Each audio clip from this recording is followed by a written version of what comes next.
वालेकुम। कैसे हैं भी स्टूडेंट्स? ठीक हैं माशाल्लाह। अच्छा, आज हमने जो है वो जो नाइट मेल पोएम है उसका रेफरेंस कॉन्टेक्स्ट आज हमने डिस्कस करना है। अच्छा, तो आपसे रिक्वेस्ट है कि आपने एक तो लैपटॉप पे सुनना है जब भी इस लेक्चर को सुनना है, और दूसरी बात यह है कि आपने कागज़ पेंसिल पास रखना है। इसमें जो इम्पोर्टेंट नोट्स हैं, जो स्टिकी नोट्स होते हैं, जो भी इसके मतलब चीज़ें आपको मिले उनको नोट करते जाएं। टेक्स्ट खोल लें, उसको एक बार फिर रिव्यू कर लें।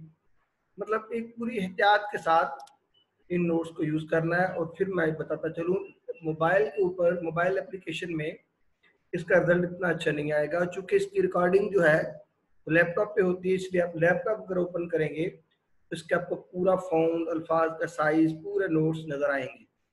ओके जी, चलिए हम स्टार्ट करते हैं। तो आज हमने जो कल नाइट मेल पोएम पढ़ी थी, आज हमने उसका जो है वो रेफरेंस कॉन्टेक्स्ट पढ़ना है।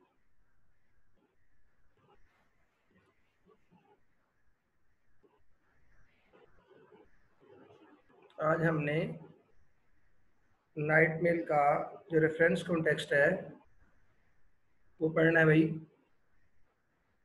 तो ये फाइल ओपन हो रही है।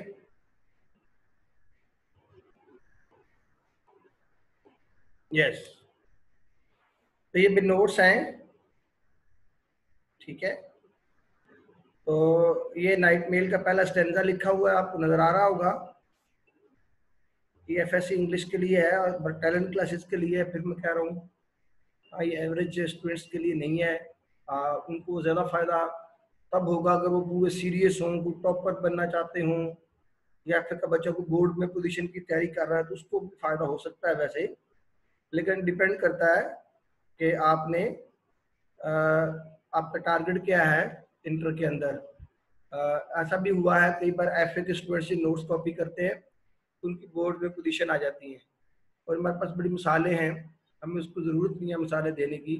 असल में हम अपना काम जो है वो करना चाहते हैं असल में। तो फोकस नोट्स के नाम से ये हमारा काम होता है।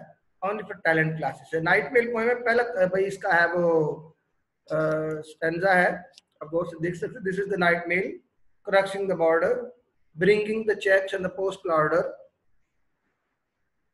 letters for the rich, letters for the poor, the shop on the corner, the next door, the girl next door. Acha, these lines have been taken from the poem Night Mail composed by W.H. Auden.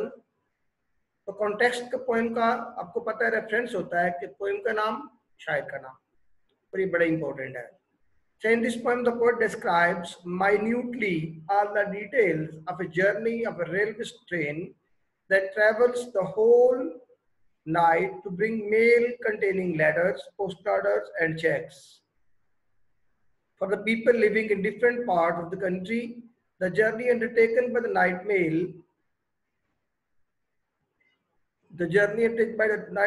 is not straight and smooth. यानी वो जो सफर करती है night mail वो बड़ा straight और smooth नहीं है। Sometime there are ascents and descents. Ascents क्या होती है? और जो ऊपर जाना, चढ़ाई। डिसेंट क्या होती है? उतरवाई, नीचे जाना। On its track, and it climbs courageously and arrives at its destination on time. The train passes through phenomena of nature around it very gracefully.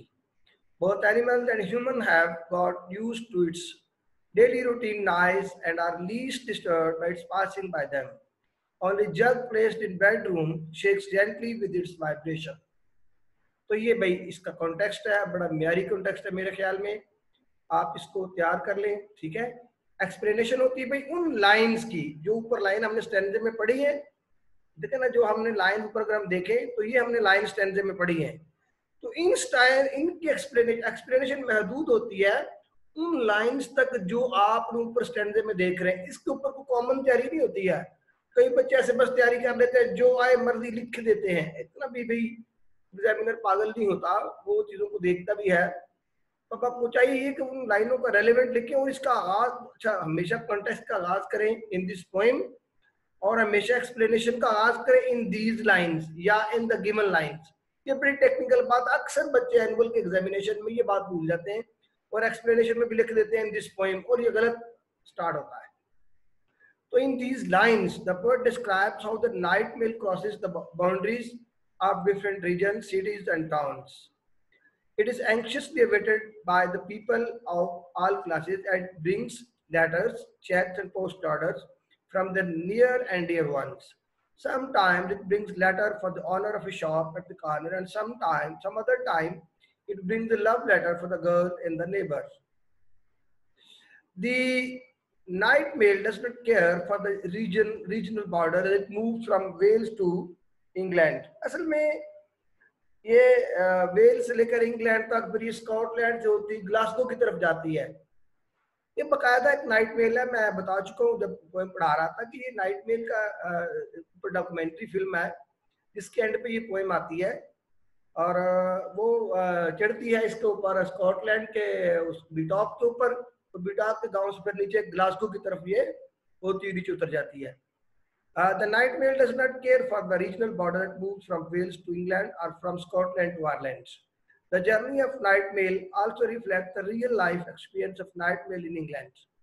Its services are uniform for all areas and residents. इसकी services uniform का मतलब एक जैसी हैं, and residents तो होते हैं जो लोग वहां पर रहने वाले हैं, बाशिंदे. It is presented by the poet as kind as being it brings good news and money for the people. ये बड़ी kind है, ये लोगों के लिए अच्छी खबरें लाती है, उनके लिए पैसे लाती है, उनके लिए letters लाती है.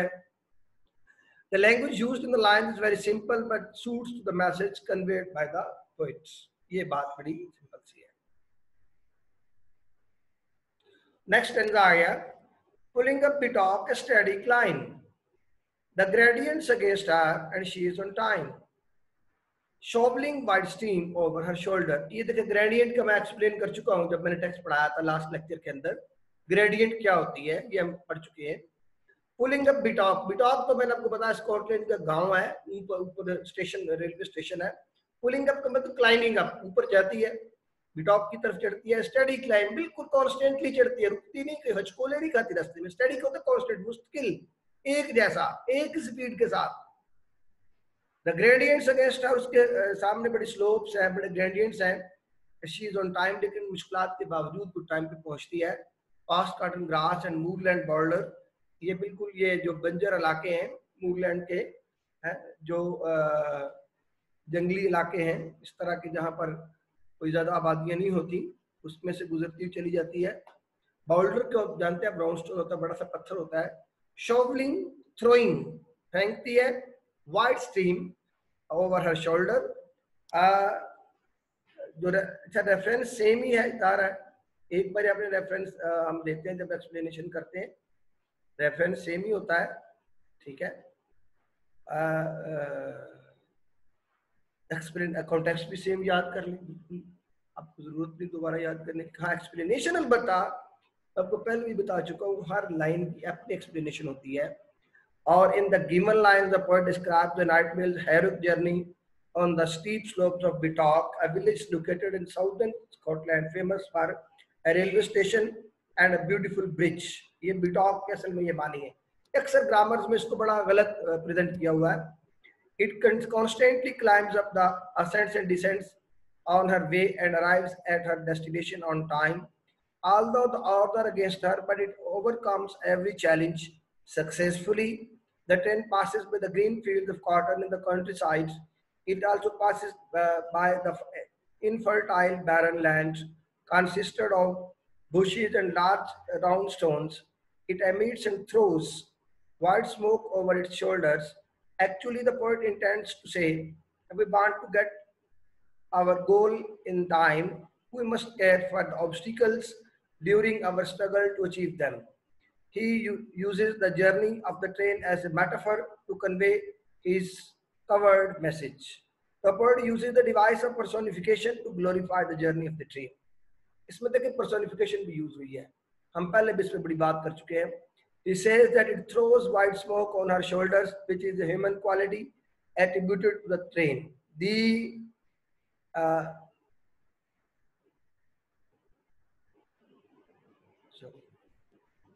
The poet uses this literary device to make their poetry beautiful and more meaningful. ये दो स्टैंडर्ड्स की आज हमने एक्सप्लेनेशन की है, तो बाकी एक स्टैंडर्ड रह गया इंशाल्लाह, उसकी हम जो है कल एक्सप्लेनेशन करेंगे इंशाल्लाह। जो रिमेनिंग स्टैंडर्ड है उसकी नेक्स्ट लेक्चर के अंदर हम एक्सप्लेनेशन इंशाल्लाह ताला आपके साथ शेयरिंग कर देंगे। Thank you very much. बस कोशिश ये करनी है कि जब इस लेक्चर को सुने तो लैपटॉप से सुने और इसको नोट डाउन करें, इसमें जो इश्यूज हैं उनके ऊपर आप क्वेश्चनिंग भी कर सकते हैं। Thank you very much.